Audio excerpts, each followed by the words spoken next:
প্রিয় ভিউয়ার্স, আসসালামু আলাইকুম। ওয়ার্ল্ড ট্যুর মিশন চ্যানেলে আপনাকে স্বাগতম। আজ আমরা দেখতে চলেছি এবং জানতে চলেছি চট্টগ্রামের মেরিটাইম মিউজিয়াম সম্পর্কে। তবে জাদুঘরটি এখনও অনেক দর্শনার্থীর কাছে অজানা রয়ে গেছে। 2020 সালের 16 ডিসেম্বর প্রথম চালু হয় বাংলাদেশ নৌবাহিনী নিয়ন্ত্রিত এই মেরিটাইম মিউজিয়াম। এই মিউজিয়ামটি চালু হওয়ার সময় দেশ জুড়ে বৈশ্বিক করোনা মহামারী শুরু হওয়ার কারণে মানুষের কাছে খুব একটা জানাজানি হয়নি জাদুঘর সম্পর্কে। এখন পরিস্থিতি স্বাভাবিক হওয়ার সাথে সাথে দর্শনার্থীর সংখ্যাও প্রতিদিন বাড়তেছে। তবে একটি আশার আলো হচ্ছে, এই দর্শনার্থীদের মধ্যে বেশিরভাগই স্কুল এবং কলেজে পড়ুয়া শিক্ষার্থীদের সংখ্যায় বেশি। সরজমিনে ঘুরে দেখা যায় সমুদ্রে চলাচল করা জাহাজগুলো যেন উঠে এসেছে তীরে। এখানে রয়েছে জাহাজ সহ স্বাধীনতা যুদ্ধে ব্যবহৃত যুদ্ধজাহাজ ও কামান।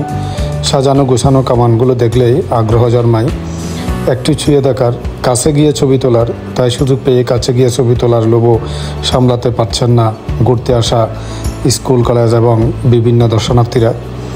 যদিও জাদুঘর সংশ্লিষ্ট কর্মকর্তাদের দাবি, প্রতিদিন গড়ে দর্শনার্থীদের সংখ্যা বেড়েই চলেছে এবং আগ্রহ জন্মেতেছে সাধারণ মানুষের।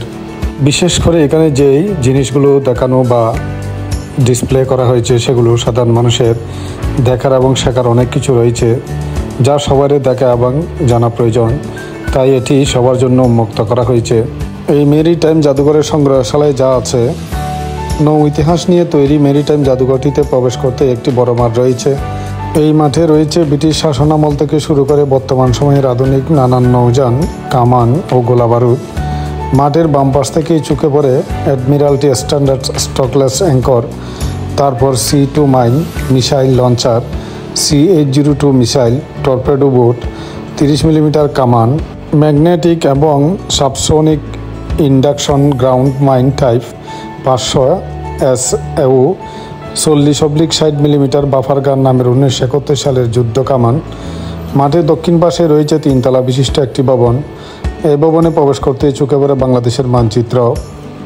এর পাশেই শোভা পাচ্ছে সামুদ্রিক প্রাণীদের শিল্পকর্ম ও চিত্র, যেগুলোর পাশে দাঁড়িয়ে ছবি তুলছেন দর্শনার্থীরা। ভবনের 2য় তলায় উঠতেই মুক্তিযুদ্ধ অংশগ্রহণ ও ব্রিটিশ শাসন আমলে বাণিজ্য করতে আসা বাংলাদেশের সামুদ্রিক অংশীদারগণের লোগো। কক্ষের ভেতরে রয়েছে সমুদ্রে ব্যবহৃত নানা সরঞ্জাম, বাংলাদেশের ঐতিহ্যবাহী সমুদ্র ও নৌকার শিল্পকর্ম। রয়েছে সাম্পান, মালার নৌকা, চাঁদ নৌকা, বজরা, ঘাসি নৌকা সহ নানা রকমের নৌকা। এছাড়া জাহাজের মধ্যে রয়েছে 22 রেস বোট। স্বর্ণযুগের ঐতিহ্য অনুসরণ করে জমিদার ও নবাবরা বার্ষিক নৌবাইজ প্রতিযোগিতার আয়োজন করত এই নৌকার মাধ্যমে। সেই নৌযানটি এখানে স্থান পেয়েছে। আরও আছে নানা রকম বাণিজ্যিক জাহাজ। এই জাহাজগুলোতে চাল, ডাল সহ সব রকম দ্রব্য সামগ্রী আমদানি রপ্তানি করা হয়। অনুসন্ধানী ও উদ্ধারকারী জাহাজগুলোর মধ্যে বিয়াম মেরিটাইম পেট্রোল এয়ারক্রাফট একটি। এটি 29 আগস্ট 2013 সালে বাংলাদেশের নৌবাহিনীতে কমিশনিং করা হয়। বা নৌজাহাজ চিত্র নামের আরেকটি বাংলাদেশি নৌবাহিনীর টহল জাহাজ স্থান পায় এখানে।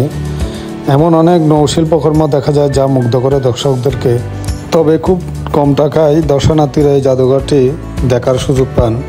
মাঠে প্রবেশ করতে হলে টিকিট নিতে হবে জনপ্রতি 20 টাকা করে, এবং যদি মূল অংশে বা ভবনের ভিতরে প্রবেশ করতে হলে তার জন্য আবার আলাদা 50 টাকা টিকিট সংগ্রহ করতে হবে।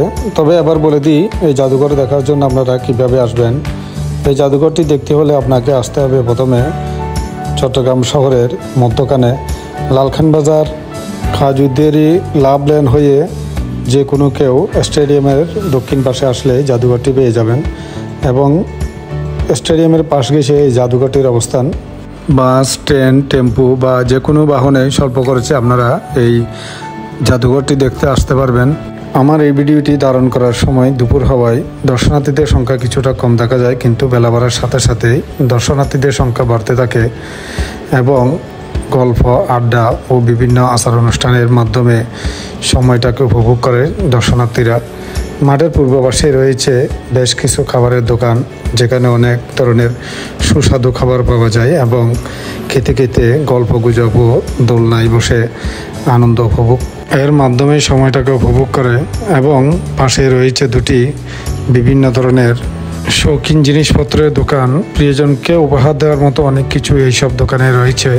তো ভিউয়ার্স, আজকে এই পর্যন্ত। আবার দেখা হবে আগামী ভিডিওতে।